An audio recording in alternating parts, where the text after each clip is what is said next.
So this girl now is about 37 years old. She's a physical therapist. She has a really great career. But her mother never got crazy mad. And never threw and made a scene. She just made it, I call it mob boss parenting. You know, mob boss, don't get angry, you don't get upset. But they'll say like, do you really want to do that?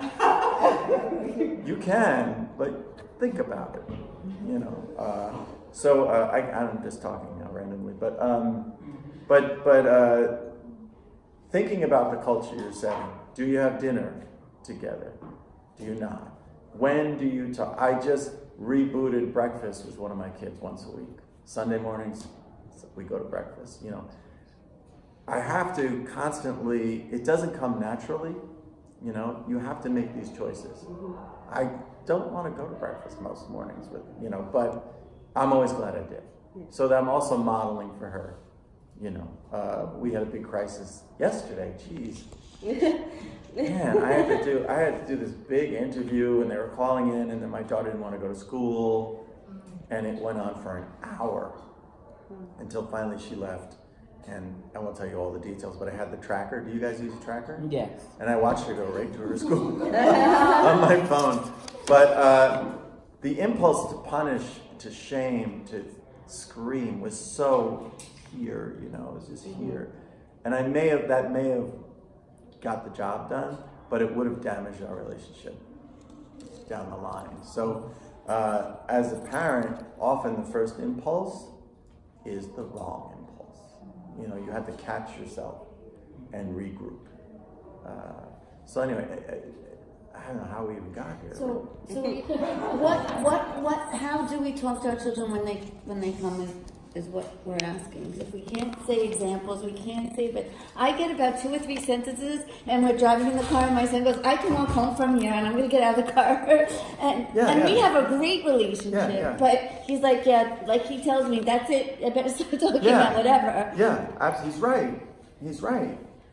It's not, look, we allow ourselves to talk to teenagers or children in ways we would never talk to another adult. Who's married?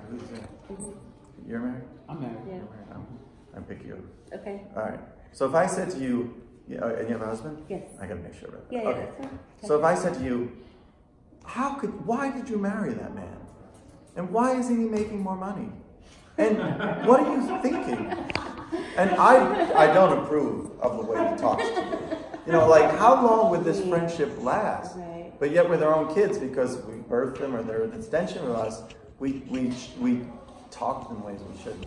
So you will never go wrong by exploring. You will never go wrong. There's a trick in my teen groups. I have lots of teen groups.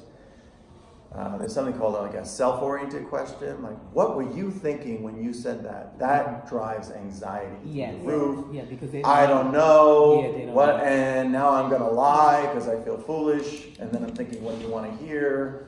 But if I were to go, and I do this all the time in one of my groups, and say like, there's this girl at the school, and her boyfriend thinks he wants to have sex, and she doesn't feel like she's ready. What do you think she should do? Everyone talks. Everyone talks. Or look for cautionary tales.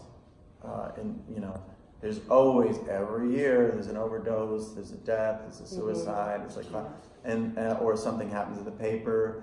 I heard that the parties at LaGuardia are just drugs. They're all drugs. Is that true? I remember one mother did this with her son, and she goes, Mom, let me explain it to you.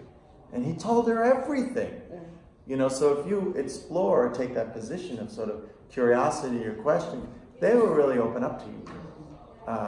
But if you start to just watch, we're only interested in what works, right? I tried this, didn't work. Let me try something else. But often I tried this, it didn't work. Let me try it 10 more times. Let me try it with volume. Let me try it with threats, you know. So again, catching that impulse, and a lot of my book is about working on your own maturity. Because the more time you spend with children, they induce regression in you. You start to act like a child if you work in a school. I have a friend who was kindergarten teacher, and she was really tired one day. She was helping this kid button, she was pissed, helping this kid button up his coat, and the kid told her, shut up. And she said, no, you shut up. And she was like, oh my God. So we have to watch ourselves. It's so seductive to go down to that level. Yeah. It's so seductive, but it won't pay off. Go ahead. So I have a big one that I really struggle with, and I have a younger child that's very sort of self-motivated and gets his homework done, and studies for tests when he's supposed to. Unfortunately, my older child is probably much more average. Did you get that on tape? Yes.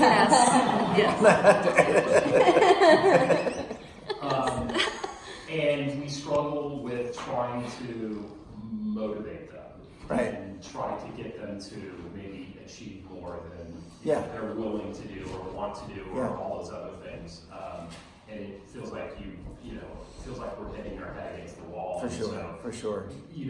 Is our motivation misplaced, or how should we sort of think about that? And is there anything we can do to sort of help them be successful? Well, these are great questions, and very bold, brave questions. The first thing we have to look that I'm noticing is that one of the big problems is that parents are confusing privileges with necessities, right? So a lot of these kids have so many privileges that are treated like necessities. And I'll always say, well, who's paying for that phone? Who bought that game system? Who, and so they operate under this idea that they just get what they want, So reining that in as early as possible is really important, which means talking is probably the least effective way of influencing the kid.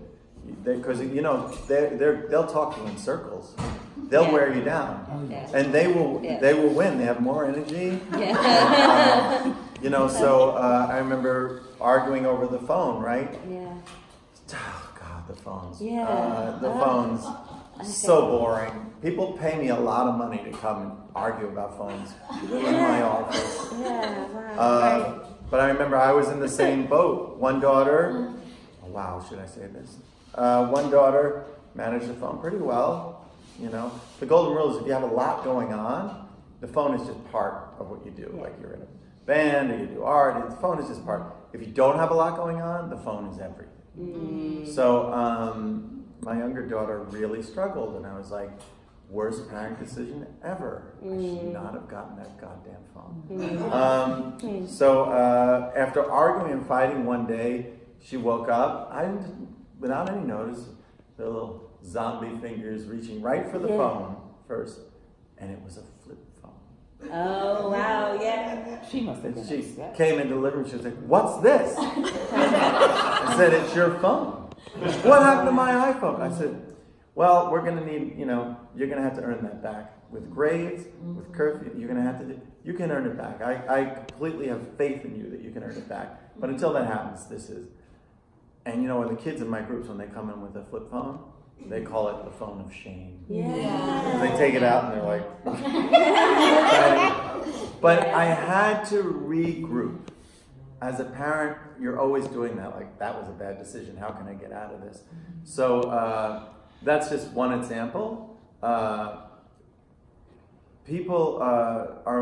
Motivation is such a tricky word because people, I think, are motivated by necessity more than anything, right?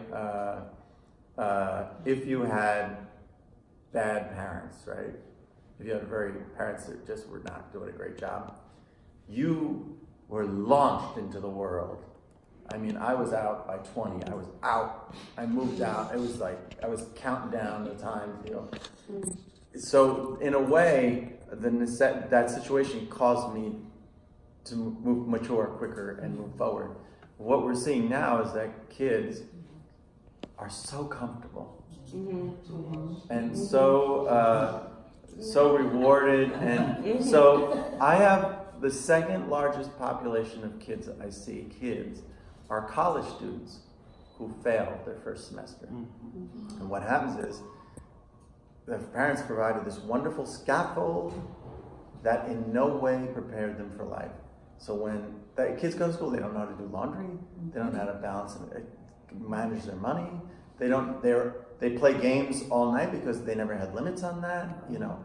So and then you're talking about major money is now down the tubes, and you can't confuse maturity with age. It does not work that way, right? We know that if you think long and hard about it. So I have kids in my groups that are living at home and not working who are 28 years old. One or older. One kid came back to visit me, and he was bartending, and I hadn't seen him in a long time. And he was like, oh, what's going on with your parents? Oh, they're such a pain, you know. My mother's still on me, and blah blah blah. And I'm like, you're living at home. You know, and he's talking on and on. In a way, I could have closed my eyes, and he's 38 years old. Wow. Now, we could wonder why this kid didn't launch, but the bigger question is, what did they do to create this level of dependency? So most of the stuff we're talking about is going to make you unpopular initially, but will gain you respect down the road. So you can't be a good parent and be popular all the time. And parents confuse limits with punishments. They're not punishments. That's the way you prepare your child for the world. I had one group where I ran, there was this kid, Derek,